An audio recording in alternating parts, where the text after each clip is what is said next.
ఒక రహస్యం చెప్తాను, నేను ఆశ్చర్యపోయాను. తూర్పుగోదావరి జిల్లాలో మల్లవరం అని ఒక క్షేత్రం ఉంది. అక్కడ సుబ్రహ్మణ్యుడు, ప్రత్యక్ష సుబ్రహ్మణ్యుడు, ఇంతలా పాము కోనేటిలో స్నానం చేసి శివలింగాన్ని చుట్టుకుని ఉంటుంది. అది పిల్లలు పుట్టని వాళ్ళు వెళ్ళి నమస్కారం చేస్తే పిల్లలు పుట్టారు. డాక్టర్లు పిల్లలు పుట్టరని సర్టిఫై చేసిన వాళ్ళకి పుట్టారు. ముఖ్యమంత్రులు కూడా వెళ్ళారు పీఠాధిపతులు అక్కడికి. ఓం నమ శివాయ. అందరికి నమస్కారం. హిందూ టెంపుల్స్ ఇన్ఫర్మేషన్ కి స్వాగతం. నా పేరు శ్రీకాంత్. ప్రత్యక్ష సుబ్రహ్మణ్య స్వామి వెలిసిన పాముల మల్లవరం క్షేత్రం గురించి ఈ వీడియోలో తెలుసుకుందాం. ఈ గ్రామాన్ని ఏకే మల్లవరం, పాముల మల్లవరం, అలాగే ఆలవెల్లి మల్లవరం అని కూడా పిలుస్తారు. ఈ మల్లవరం గ్రామం తూర్పుగోదావరి జిల్లా పిఠాపురం నియోజకవర్గం గొల్లప్రోలు మండలంలో చేబోలు గ్రామానికి 6 కిలోమీటర్ల దూరంలో ఉంది.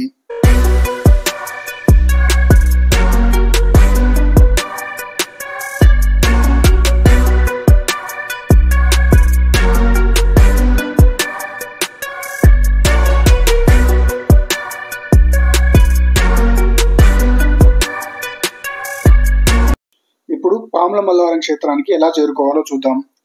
ముందుగా పాముల మల్లవరం క్షేత్రానికి దగ్గరగా ఉన్న రైల్వే స్టేషన్స్ అన్నవరం 19 కిలోమీటర్ దూరంలో, పిఠాపురం 18 కిలోమీటర్ దూరంలో, అలాగే సామర్లకోట జంక్షన్ 35 కిలోమీటర్ దూరంలో ఉంది.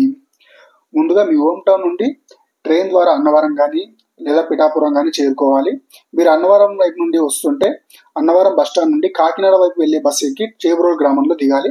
అదే పిఠాపురం వైపు నుండి వస్తే తూని వైపు వెళ్లే బస్సు ఎక్కి చేబ్రోలు గ్రామంలో దిగాలి. మీరు ఏ వైపు నుండి వచ్చినా ముందుగా చేబ్రోలు గ్రామానికి చేరుకోవాలి. ఇక్కడ చూపిస్తున్న ఈ జంక్షన్ దగ్గర నుంచి ఇలా వెళ్ళాలి. అదే మీరు ఓన్ వెహికల్లో వస్తున్నా కూడా ముందు చేబ్రోలు గ్రామానికి చేరుకోవాలి. ఇక్కడ ఈ వీడియోలో చూపిస్తున్న చౌరస్తా నుండి ఇక్కడ కెనరా బ్యాంక్ బోర్డు ఉంది కదా, ఈ చూపిస్తున్న వైపుకి 6 కిలోమీటర్స్ దూరం వెళ్తే మల్లవరం సుబ్రహ్మణ్య స్వామి దేవాలయం వస్తుంది.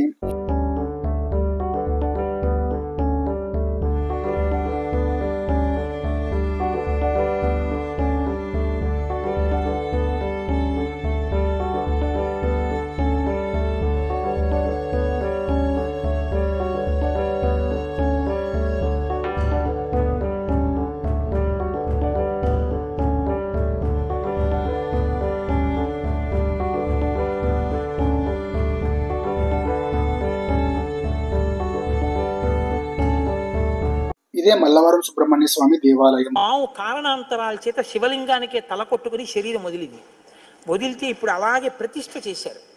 అక్కడ నేను ఆశ్చర్యపోయింది ఏంటంటే, నాకు ఆ దేవస్థానం ధర్మకర్త ఒక ఆయన వచ్చి ఒకసారి ఓ మాట చెప్పారు.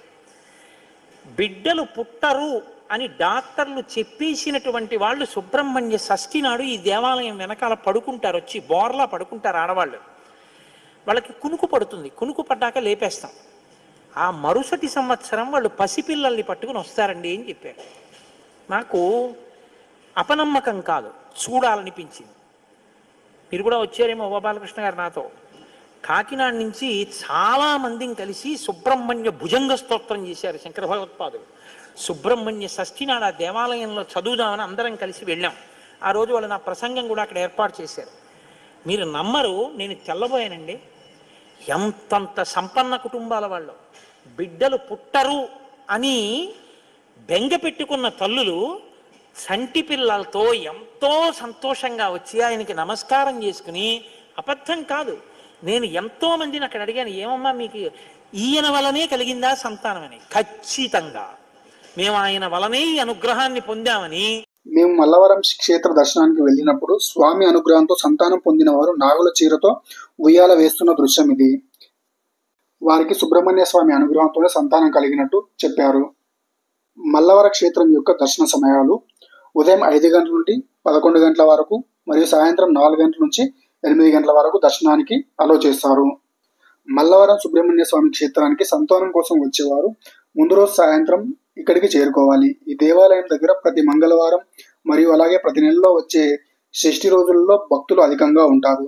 సంతానం కోసం వచ్చేవారు ముందు రోజు సాయంత్రానికి ఆలయానికి చేరుకొని అక్కడ దేవాలయం వరిచ్చే టోకెన్ తీసుకోవాల్సి ఉంటుంది.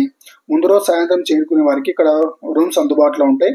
రద్దీ అధికంగా ఉన్న సమయంలో అంటే మంగళవారం షష్ఠి రోజుల్లో రూమ్స్ దొరకకపోయినా దేవాలయం పక్కనే ఉన్న కళ్యాణ వేదికలో ఉండడానికి ఏర్పాటు చేస్తారు. వీరి కోసం వాష్రూమ్స్ కూడా ఉన్నాయి. అలాగే దేవాలయం ముందు ఉన్న ప్రాంగణంలో కూడా ఉండవచ్చు.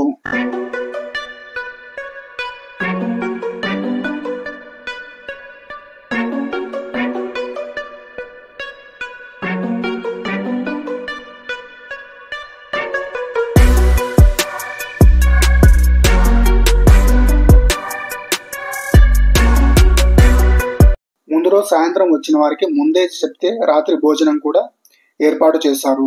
దేవాలయం బయట ఈవినింగ్ టిఫిన్ సెంటర్ కూడా ఉంటుంది. మీరు ముందు రోజు సాయంత్రం చేరుకుని దేవాలయం వారి ఇచ్చే టోకెన్ తీసుకున్న తర్వాత దేవాలయం వారి దగ్గరే నాగుల చీర, నాగుల తువాలు తీసుకోవాల్సి ఉంటుంది. సంతానం కోసం మల్లవర క్షేత్రానికి వచ్చే భక్తులు పాటించవలసిన నియమాలు.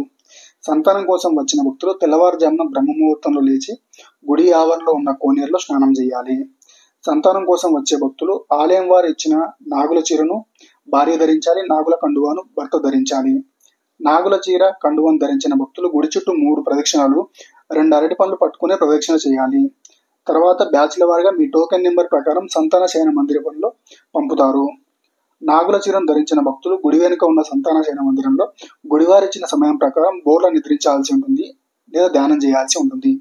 సంతాన శయన మందిరం నుండి బయటకు వచ్చిన తర్వాత అభిషేకం టికెట్ తీసుకొని బ్యాచ్ల వారిగా అభిషేకం చేయించుకోవాలి.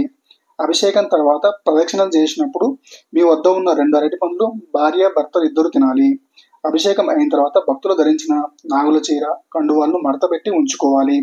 ఈ చీరను ఉతకరాదు, ఆరవేయరాదు, మరే ఫంక్షన్కు ధరించరాదు. అభిషేకం చేసుకున్న రోజున ఉపవాసం చేయాలి.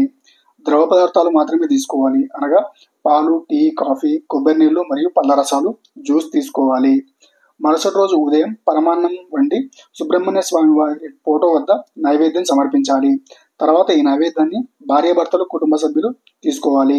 ఆ రోజు మొత్తం సాత్వికమైన భోజనం చేయాలి. అనగా ఉదయం, సాయంత్రం టిఫిన్ చేయవచ్చు, మధ్యాహ్నం శాకాహార భోజనం చేయాలి.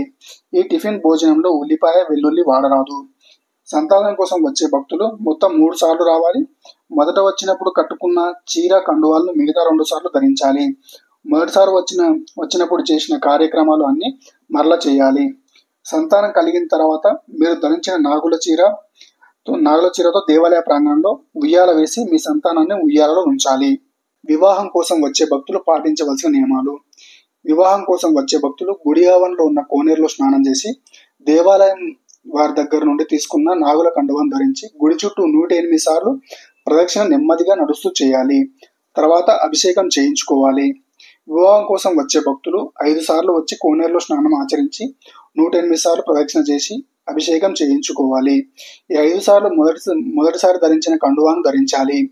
వివాహం కోసం వచ్చిన భక్తులు కూడా అభిషేకం చేయించుకున్న రోజు ఉపవాసం ఉండాలి. కేవలం ద్రవ పదార్థాలు అనగా పాలు, టీ, కాఫీ, కొబ్బరి నీళ్లు మరియు పండ్ల రసాలు తీసుకోవాలి. మరుసటి రోజు పరమాన్నం వండి సుబ్రహ్మణ్య స్వామికి నైవేద్యం సమర్పించి ఉపవాసాన్ని విడవాలి. ఆ రోజు మొత్తం సాత్విక భోజనం తీసుకోవాలి. ఈ భోజనంలో వెల్లుల్లి ఉండకుండా చూసుకోవాలి. ఈ పాముల మల్లవరం క్షేత్రంలో సుబ్రహ్మణ్య స్వామి ప్రత్యక్ష సుబ్రహ్మణ్య స్వామిగా వెలిశారు.